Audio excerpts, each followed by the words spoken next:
अनेक कार्यालयांमध्ये असं पाहिलं जातं की महिला बॉस असेल तर जो स्टाफ असतो म्हणजे खास करून पुरुष स्टाफ त्यांना ते झेपत नाही की महिला बॉसला रिपोर्ट करायचं आहे. तुम्हाला असे कधी चॅलेंजेस पूर्वीच्या काळात आलेले की म्हणजे आता तर खूप गोष्टी होऊन गेलेल्या आहेत पण जेव्हा पहिल्यांदा तुम्ही आमदार झालेला 2009ला तो एक काळ होता, त्या काळामध्ये किंवा जेव्हा तुम्ही पहिल्यांदा मंत्री झालात त्यानंतरचा काळ.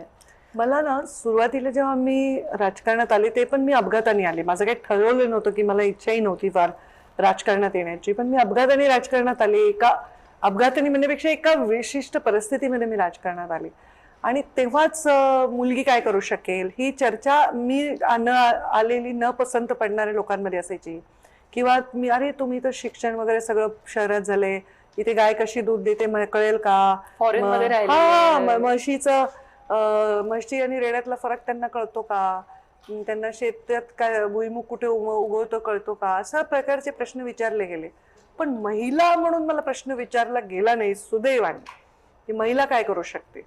म्हणजे I don't know, I was lucky. म्हणजे माझे घरामध्ये आम्ही तिघी बहिणी असल्यामुळे आमच्या घरामध्ये आमच्या पिढीमध्ये भाऊ नसल्यामुळे भेदभाव वगैरे मला अनुभवला नाही. आम्ही माझे आईबाबांनी आम्हाला इतकं लिबरल विचारांनी वाढवलं, तेवढंच कॉन्झर्वेटिव्ह संस्कारांनी वाढवलं. त्याच्यामुळे आम्हाला या गोष्टींचा कधी आम्ही महिला म्हणून विचार करत नाही, आम्ही एक मनुष्य म्हणून विचार करतो.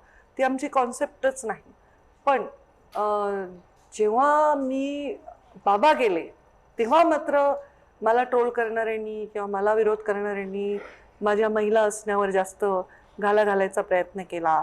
की मी पूर्वी मांसाहारी होते तर मग अरे ह्या नॉनव्हेज खातात, हा पण अपप्रचार केला जणू काही नॉनव्हेज खाणं हे गुन्हा आहे.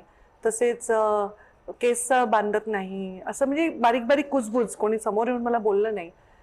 सलवार सूटच घालतात वगैरे असं माझ्या बाबा गेल्यानंतर मला ट्रोल करायचा प्रयत्न केला की मी वीक आहे का, मी एकटी पडले का, परत मुलगी कुठे वारसा होऊ शकते का, मग मुलगी नाव चालवू शकते का घराचं, हे प्रश्न तेव्हा ट्रोल करणाऱ्या छोट्या बुद्धीच्या लोकांनी केले. पण मला जनतेने कधीही जाणवू दिलं नाही की मी स्त्री आहे म्हणून मला असं केलं पाहिजे. इतकं पटकन मला स्वीकारलं ना की मुंडे साहेबांवर एवढं प्रेम होतं, मुंडे साहेबांवर एवढा विश्वास होता आणि मी मुंडे साहेबांची चॉईस आहे हे त्यांनी इतकं सहज स्वीकारलं. आणि माझे लोक, मला मानणारे, मुंडे साहेबांना मानणारे सर्व जाती धर्माचे लोक यांनी मला इतकं सहजगत्या स्वीकारलं.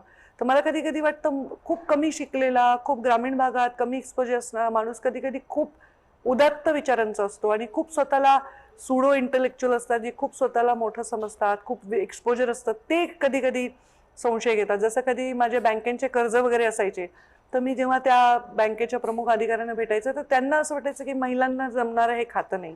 किंवा मी माझ्या धाकट्या बहिणीला पाठवायचे तर महिलापेक्षा वयावरून पण खूप लोक, अरे तुमचं काय वय आहे, तुम्हाला काय अनुभव आहे.